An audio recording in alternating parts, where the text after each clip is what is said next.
guys, magandang araw. Welcome po sa ating vlog. At sa mga hindi pa nakakilala po, sa mga bago pa lang sa ating vlog, no? Ako nga pala ang inyong kabayan. Ako po si Eli, ang inyong kabayan dito sa Poland. At ako po yung nag-share ng mga personal experience namin dito sa Poland. Bali kakagaling ko lang po sa trabaho ngayon, no? At kakauwi lang. Pag overtime kasi tayo ngayon ng 4 na oras.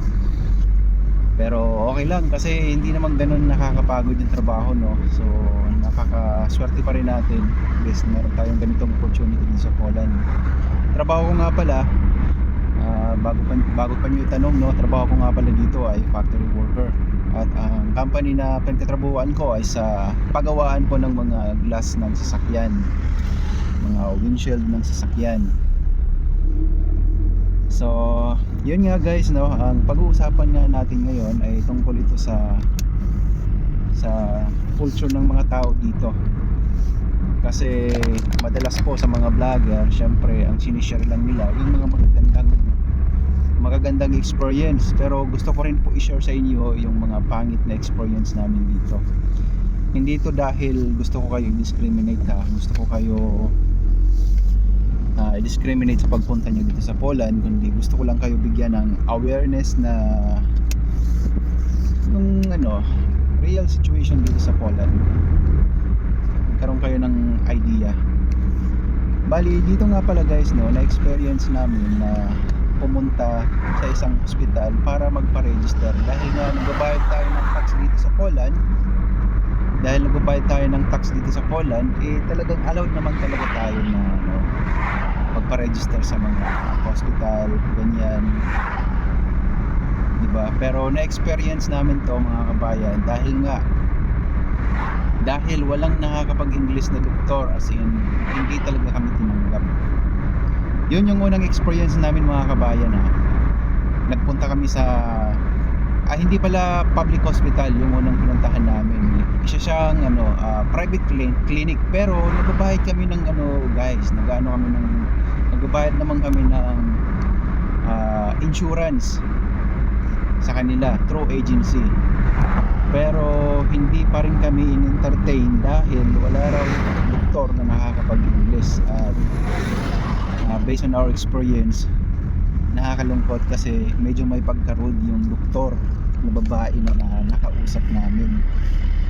Hindi man lang kami binigyan ng chance na makapag-translate or something, makapagtanong. Hindi kami nakaporma guys, sa madalit sabi. So yun yung isa sa mga experience na hindi ka nais-nais, na nakakasad, diba? Actually meron pang pangalawang experience, no, na pumunta naman kami sa isang public hospital at hindi rin kami tinanggap sa registration, pero active po yung pagbabayad namin ng tax contribution dito. Di ko alam, pero hindi nila kami binigyan ng magandang explanation. Ang sabi lang kasi nila na wala kasing nakakapag-English na doktor at hindi na raw sila tumatanggap ngayon ng mga pasyente na English speaking, diba? Grabe yun guys, as in yung minsan gusto mo maiinis ka talaga, no? Maiinis ka kasi wala silang patience. Hindi naman lahat, hindi ko sinasabing lahat, pero may mga tao dito na walang patience para mag-assist or wala silang tinatawag na hospitality sa mga katulad natin na mga immigrant workers, diba? So wala raw silang time para sa mga katulad natin para gamutin or something, makapagpa-check up sa mga doktor nila. Pero guys, ang nakakapagtaka, meron kaming mga kabayan na may mga kababayan tayo na nauna nang nakapag-register doon sa kanila, tinanggap. Pero nung kami na, sabi hindi na daw sila tumatanggap. Siguro totoo naman yung sinasabi nila, pero kung ano't ano pa man yun guys, imagine niyo nasa hospital kayo, ha, tapos nagbabayad naman kayo ng tax, pero ganun ang sagot nila, diba? Para sa akin, napaka unprofessional po ng mga ganong klaseng sagot. Kasi nagbabayad naman tayo ng tax, di ba? Mabayad tayo ng tax dito, ang laki ng kinakaltas sa sahod natin. Pero bakit ganun, guys? Sasabihin nila na wala silang doktor para sa mga English speaking or mga katulad natin, mga Asian or migrant workers, di ba? Porket di ka nakakapagsalita ng Polish. Oo nga guys, kailangan natin matutunan ng Polish nila, ang Polish language nila dito, dahil nga napaka-importante niyan sa communication, lalo na sa mga ospital. Kasi katulad nga yan, na-experience namin, so walang nag-assist sa amin na doktor dahil lang sa hindi kami nakakapag-English. Pero para sa akin guys, hindi siya valid reason. Para sa akin, iba-iba naman tayo ng pananaw sa buhay, di ba? So yun guys, na-share ko lang sa inyo about dun sa experience namin na pagpunta sa ospital para magpa-register. So 2 times po nagkaroon ng discrimination. Para sa akin, discrimination talaga yun. Then meron pa guys, hindi lang sa ospital. Guys, gusto ko lang i-share sa inyo to ulit ha, inuulit ko dahil baka akala nyo lahat ng tao dito mababait. Sa totoo lang, marami pa rin dito yung mga taong conservative, yung mga taong para bagang allergic sa mga Asian or English speaking or migrant workers. Halos ayaw nila na nandito tayo. Mafe-feel mo guys pag nandito ka na, pag mafe-feel nyo yan mga kabayan, pag nandito na kayo, na para bagang hindi kayo welcome sa kanila. Hindi naman lahat, inulit ko, hindi lahat, pero marami sa mga tao dito talagang ramdam mo na hindi ka welcome dito. Nakakalungkot lang minsan guys, kasi sa atin naman sa Pilipinas, kapag may nakita tayong foreigner, tuwang-tuwa tayo at talagang pinapaanin natin sa kanila na welcome sila sa atin, di ba? At sila na rin nagsabi na masayahin ng mga Pilipino, so napaka overwhelming ng pag-welcome natin sa mga foreigners, no? Pero dito ibang-iba. Siguro dahil sa mababa lang ang natin dito, katayuan sa buhay, kasi mga hamak na manggagawa lang tayo dito, di ba? Lumayo para magtrabaho. Yan, unlike sa mga foreigners sa Pinas na lumayo doon para magpakasyon at maraming pera, siguro dahil gano'n. Pero hindi talaga maganda yung ibang mga experience ko dito. Meron pa akong i-share sa inyo, no? Okay, kasi medyo malayo pa tayo sa bahay. So itong experience ko naman guys, sa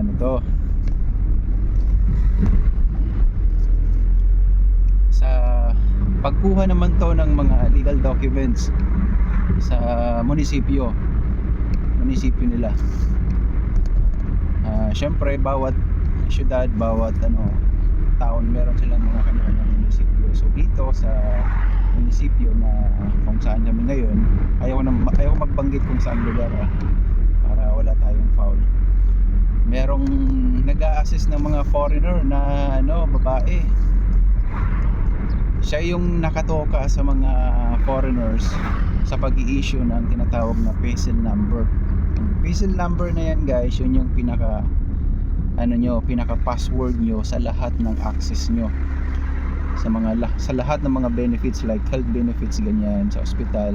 So yan, sa pagkuha ng PESEL number guys, foreigner yung ina-assist nila, pero hindi ka nila i-entertain kapag hindi ka nakakapagsalita ng Polish.